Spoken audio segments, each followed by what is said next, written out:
Bilmem hangi rüzgar attı, nereden esti tuttun, hangi dalga sayesinde kıyma kadar vurdun, nereden geldiyse söyleyeceklerini suya yaz.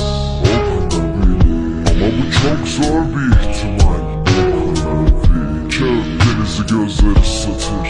Yenilebilir ama yutulabilir değil. Dibinde yüzenin karşısında bu nasıl bir sır? Sahte parantezler açma sakın. Nokta kadar dürüst olamadın, yana yine beni kandırdın. Nefesini tut, son sözlerini de yut lan yut.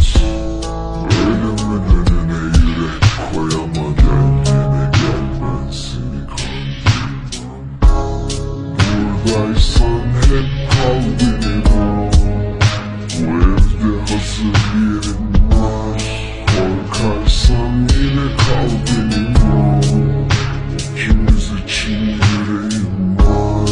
Sanırım bu seni son defa görüşüm. Ağustos sırılsıklam, Eylül'ü sen nereden bilesin? Kaba salınmış bir ev gibiyim, uzaktan bakınca temiz. Dokunan anlar ancak gizlenilmiş kirliliğime. O perde aslında hakiydi, zamanla kahverengileşti. Parmakların anlatmalı. Bu sessizlik sakın kulaklarını aldatmasın. Parmak uçlarınla yürü, hatıraları yanmasın.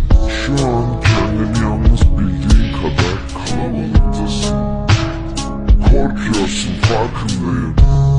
Geri adım at, ya da korkuna kaşları çat. Yüzleşmeye değecek bu inat. Hadi göster yüreğin varsa. Nefesini